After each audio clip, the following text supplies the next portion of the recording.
We might be too young to have a spotted cow, but we are both diehard Packers fans. I could talk about this for hours. He was my legend. He was my quarterback one. Taysom Hill, forever in my heart. We have a kind of a reputation of being the young and diehard fans. How is that, Dr. Pepper Taysom? Amazing. Okay, good. Let's keep it under 25 minutes, all right? Welcome back to the Underage Packers podcast. I'm Joey, one of your co-hosts. That was such a Locked On Packers intro. Peter Bukowski, I don't know what's up with him, but every single intro, I don't know if he's excited. He just ran a marathon, but he brings energy for his intros. But welcome back to the Underage Packers podcast. We finally have an intro. Joining me today, back again, is my co-host, Big B. Big B, welcome back. Good to be back. Good to be back. Yes, I'm not going to ask you how your day went. I don't want to know. Right. Kind of harsh. Yeah. Well, because it's how we open up every show. Well, we finally got that musical intro. And I hope the fade sounded nice, where it dies in as we're talking. I love the sound of that. But today we are talking about, it's been a while. Our last episode was May the 3rd, our draft recap. I'm pretty excited for today, though. We're going to try to get in as much, try to make OTA news as exciting as it can be. So we'll be talking about the latest on the Aaron Rodgers situation, organized team activities, who's missing, who's there, what's going on. Of course, it wouldn't be an Underage Packers podcast without talking about the Packers press conferences. And then we are redoing my favorite segment from the early days of Underage Packers, looking back at the best of Packers Facebook. Oh, and Lord. that first one we did was like episode 11 or 12. And I was going to say it was episode 10, but I think I remember what that was, and it didn't go very well. But the best of Packers Facebook, that one post, oh my God. I'll try my best to describe it here. This lady posted in a Packers Facebook group, her sitting on the toilet, and she said, taking a picture on the toilet. She had her Packers shirt on, and she said, taking a picture on the toilet because we are the, and I'll let you assume what goes in that blank. But I don't, like, literally, she's showing herself on the toilet. Like, I don't know what possesses you to think, all right, I need to show my Packers fandom by posting this, but that lady did. So we'll have some fun ones. I don't think we can ever get as entertaining as that with the Facebook group, but we found some quite the takes on the Aaron Rodgers situation in that Facebook group. But let's talk about Aaron Rodgers, get our thoughts out here. So the latest this Monday, he went on Kenny Mayne's final Sports Center show. And Rodgers obviously kind of wanted to make it about Kenny Mayne. He's friends with him. And, he obviously didn't want to comment either. And it was kind of awkward timing because I'm sure Kenny Mayne didn't plan to get relief from his duties at ESPN the same week when the biggest drama of Aaron Rodgers' career is going on. But obviously Kenny had to ask. And this is what we got out of Sir Aaron Rodgers. Well, basically nothing. But let me pull up a full quote from Rob Demalski here. He said, for me, it's never been about Jordan. It was never about the draft pick. It's really just about the organization and the philosophy behind it. He basically said, sometimes people need to be reminded that it's about the people.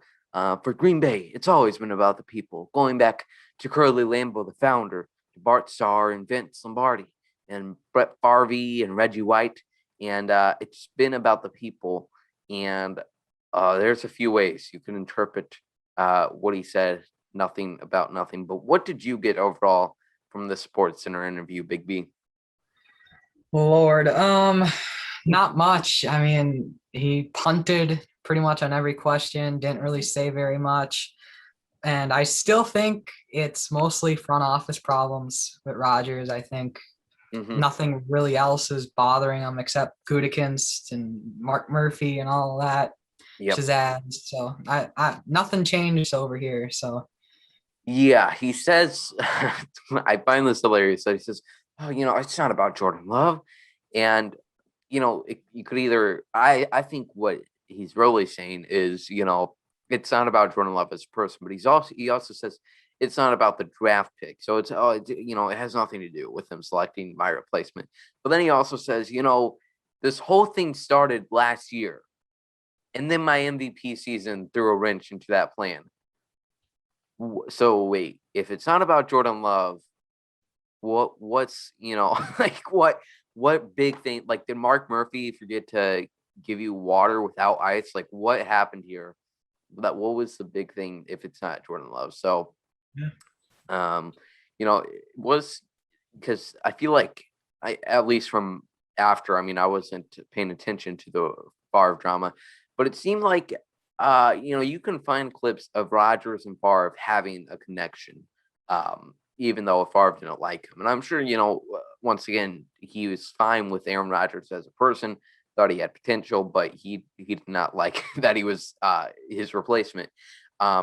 But with Jordan Love, since he never suited up for a game, we never saw any like connection. Like, we probably never saw Aaron Rodgers and Jordan Love on this camera at the same time, besides when they were walking out to practice once.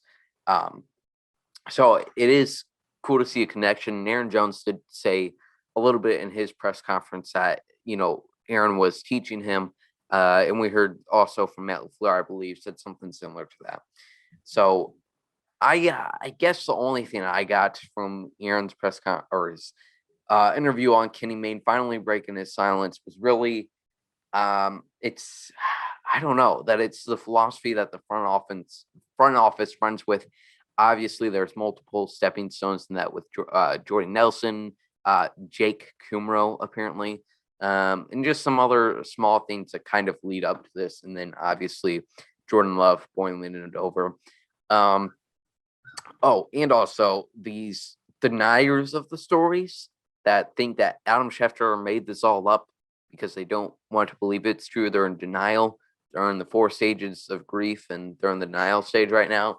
And they think that Adam Schefter made it all up because of his quote on the Dan Patrick Show.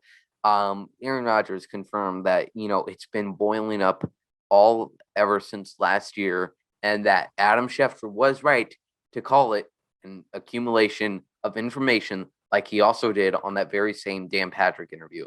This is real, people.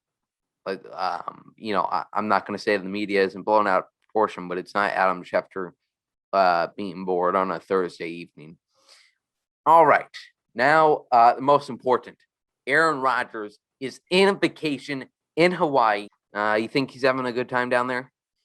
Well, it sure as hell does, because that man does not know how to dance for nothing. And when he starts dancing, he's having a good time. He's seen in Taylor Swift. He's taken pictures with his fiance. Very important analysis right here. This has nothing to do with this story at all. He was with Miles Teller, who is friends with his fiance, Shailene Woodley. And Miles Teller apparently got punched in the face at some bar, which is, quite the story. It is important to note that this was just a few hours after Miles Teller kind of trolled on Twitter saying, cheers to signing with the Packers. So, stirring the pot. And, I'm sure he's having a good time down there. Yeah. Any final thoughts? What do you think of Aaron Rodgers' performance of Rock Me Mama? Any thoughts on that? Well, I don't know. Man needs to learn how to dance. First of all, that got me kind of livid, dude. I don't even know what the hell he was doing. He was just doing something with his hands and moving. He is very good at guitar. I didn't realize how good he was. That shocked me. And just happy he's having a good time. Hopefully he's enjoying it, and hopefully he can get us back to Green Bay here pretty soon. Soon enough. Yeah, I love, we're talking about this, but people are literally asking Wes Hackwitz on Packers inbox. I saw Aaron Rodgers playing the guitar with his left hand. What does this mean? I know. I saw people just saying that. Poor Wes. Hopefully he's enjoying his time. All right, now let's get to OTAs. Let's talk like Matt LaFleur here, who said in his press conference, I really want to focus on the guys that are here, when he asked about Aaron Rodgers. So we'll focus on the guys that are there at Lambeau Field.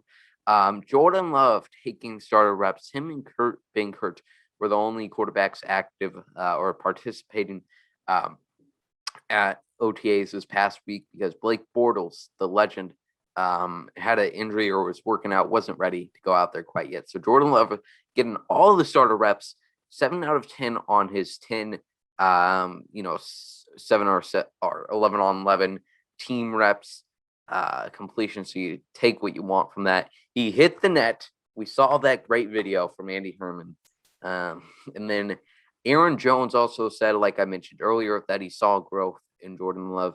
Big B, are you officially like, all right, Jordan Love, I'm ready for him to throw for 5,000 yards after seeing a few videos of him in shorts? I'm born ready to see Jordan Love throw for 5,000 yards, but I don't want to throw him out there just yet. Still waiting for next year for the Jordan Love show. This year it's Rodgers show. Next year's Jordan Love show. Exactly. I was thinking, like, dude, this whole Rodgers thing seems fun to play with now. Like, and Jordan Love's gonna go out there and absolutely light it up. And even if he doesn't, it's like, we still got a year. But what if Rodgers, holds out and we trade him next year and Jordan Love sucks?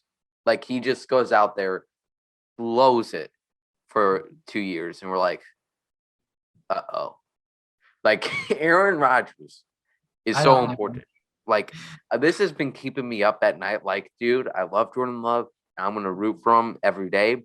I think we have a great roster, but it's a scary thought that Jordan Love could be. But how I'm looking at it is Aaron Rodgers went from not having very good seasons to 2 very good seasons before Matt LaFleur came. Matt LaFleur came. Mhm. Aaron Rodgers is now an reigning MVP of National Football League. And if Jordan and Rodgers even said that it's kind of an easier offense to pick up, like he really studied. And Jordan Love's a smart kid. I trust him that he can pick up this offense. I don't know if he's going to be just as good as Aaron Rodgers, but I have full confidence in Jordan Love, and I think he can really make this offense about just as good as it is. Yeah, it will be really interesting if Jordan Love comes out there and, no matter how he plays, because we will see how good this roster can be without an MVP quarterback at the helm. Aaron Jones was the focus in 2019. And certainly maybe if Jordan Love doesn't look the best, they won't. The 2 years that aren't so team friendly at the end of Aaron Jones' contract, that it's pretty backloaded, maybe they'll be looking to hold on to him. And then, if Jordan Love is even average, how far can this team go in the playoffs? Some really interesting questions that I'll have to figure out on a Madden franchise sometime this offseason. All right. I said we're going to focus on the players that are there, but some players that aren't there, obviously Aaron Rodgers, Devontae Adams, Alan Lazard, Marquez Valdez-Scantling, Equanimeous St. Brown, Devin Funchess, David Bakhtiari, and Jair Alexander. So the 3 big stars of the Packers all not there. Jair, I guess I'll ask you, do you think it's a coincidence that all 5 of the Packers' top wide receivers are not there? Do you think is a plan by their group, showing solidarity with Aaron? I mean, do you think it's a coincidence, or do you think it was a plan by all of them? I think it was a coincidence that they all didn't show up, but I feel like they all had like the same idea of what they were trying to accomplish, if they were trying to accomplish anything. But it's just really awkward. Like, why is not EQ not there? He's like the 5th string wide receiver fighting for his job. That's one I don't get, but I don't know what EQ is going through right now. You don't know what he's doing. Just weird. I don't know.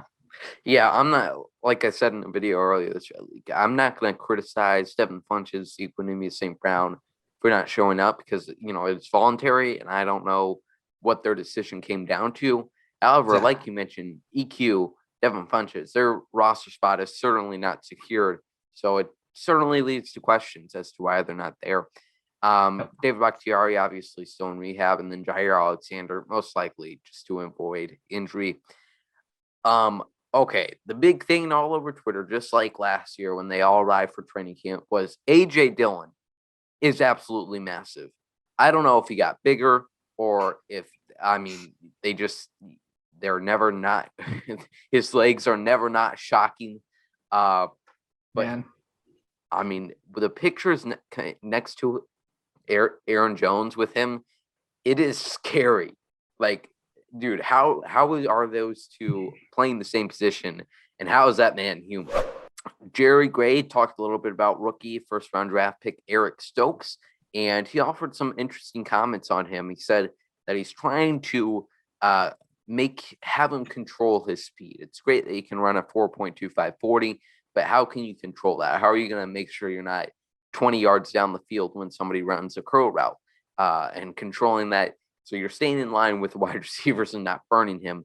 And he also made a very interesting connection to this, is that when you're fast and you sometimes outrun people, that you tend to grab back on to, stay up with them. And obviously it's a little more lenient in the college, but in the NFL, you can't make contact with your hands with a receiver.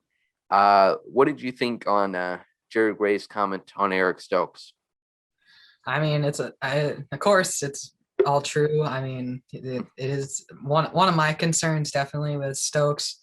Yeah. Like, I just don't want to see him 40 yards down the field while the receiver is doing a nice little curl 5 yards in. Yeah. But I think Jerry Gray knows what he's doing, and I think he can really help him. And you also got Jair, if he can ever come back to Green Bay, please come back soon. And help him out with that. That's about it. Yeah, I love Jerry Gray. I love all these assistant coaches. Dude, Mike Smith came in and he was just apologizing. Yeah, I got a tooth knocked out this past weekend. So sorry about that if I sound. That is such a Mike Smith way to open up a press conference. Exactly. Like, that is, of course you did, Mike. Yep. And then Jerry Gray also talked about, along with Joe Barry, the star or slot corner type position. He's Jerry Gray, defense back coach. He said he has 4 or 5 candidates that he likes for the star position. And we'll have to see. Obviously, our boy Shamar Jean-Charles should be in that conversation. We'll have to see this preseason, because outside of Jair Alexander and Darnell Savage, I assume a lot of those guys, or a lot of those candidates, would be seeing some playing time.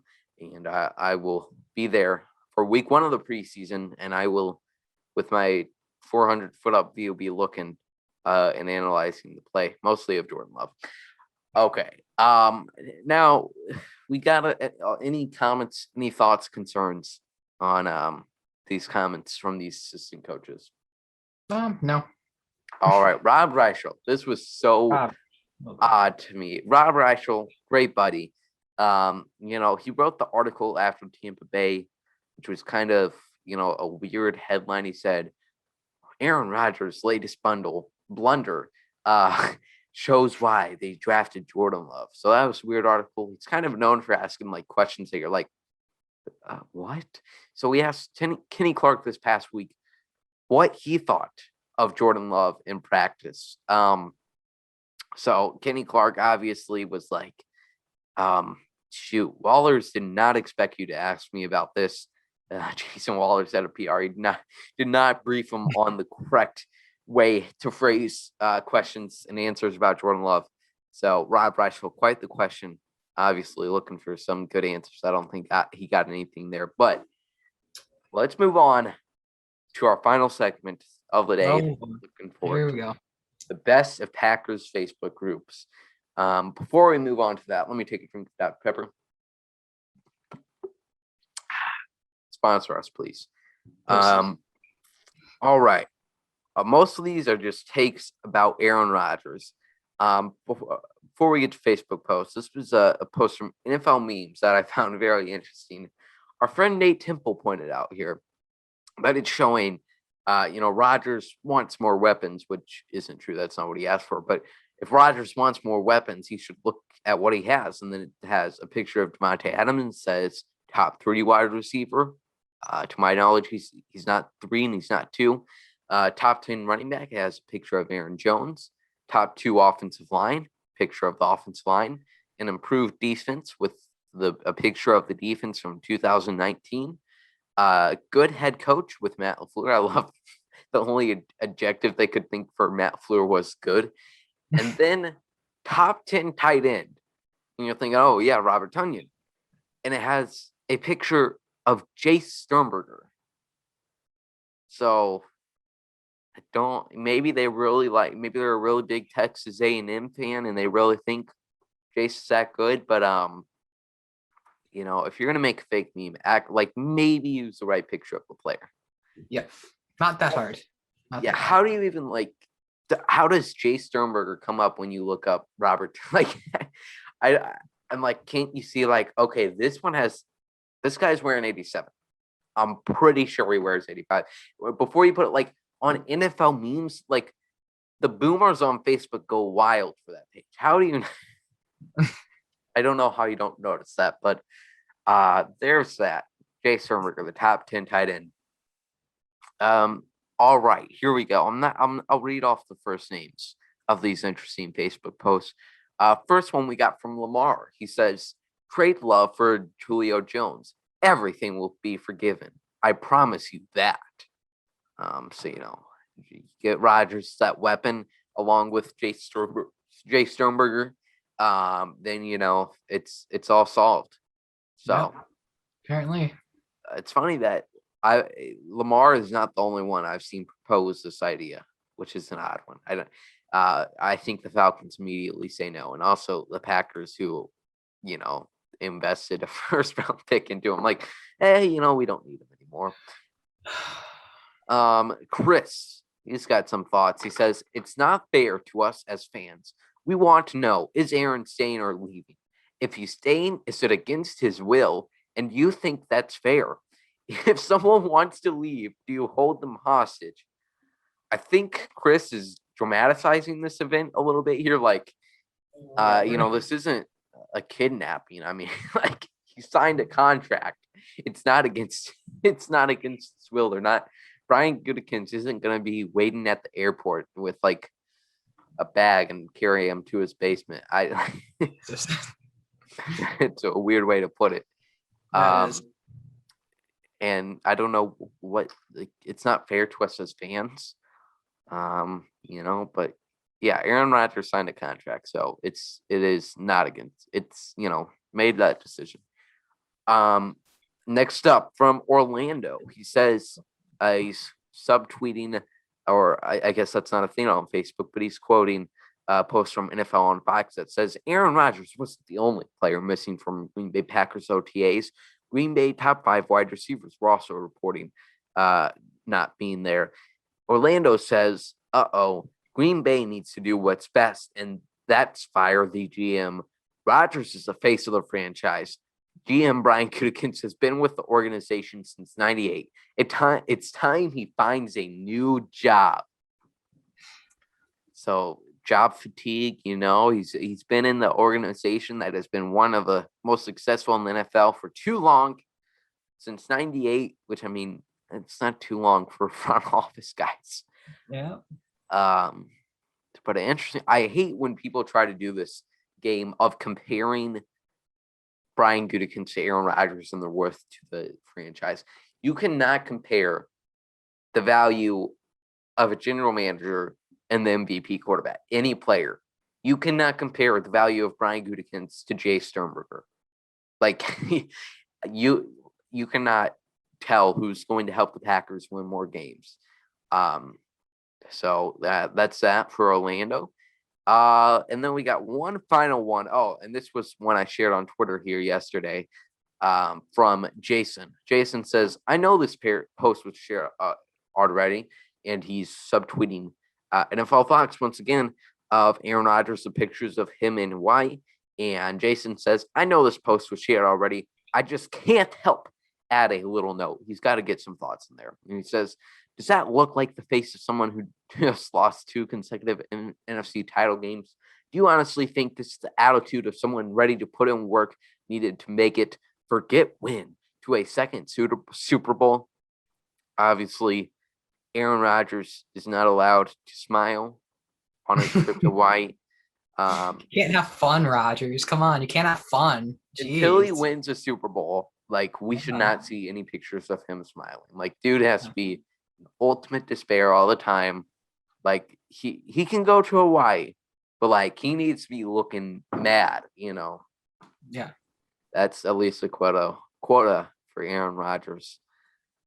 I mean, I know you don't travel to the Facebook land too often, but what do you think? What is wrong with these people? Is it mostly, just the casuals in these Facebook group?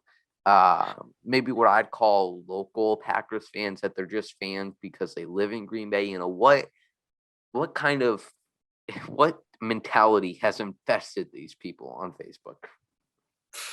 I don't even know. It's something in the water that they're drinking. I literally don't know.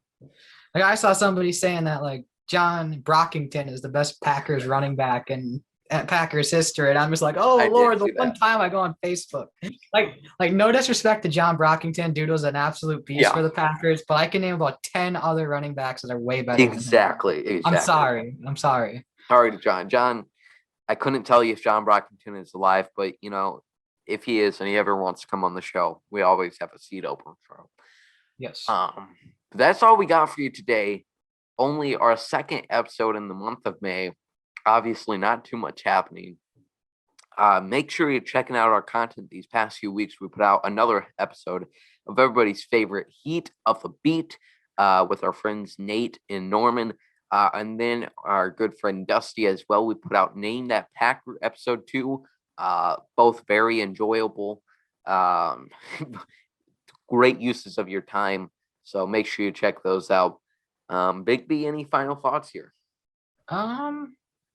Bucks sweep the Heat, always good. Bucks in 6. Let's go beat Brooklyn. Looking like we're facing Brooklyn. So go Bucks. Go Pecco.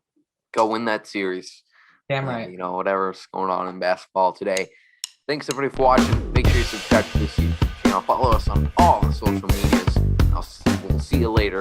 As always, go Pack Go.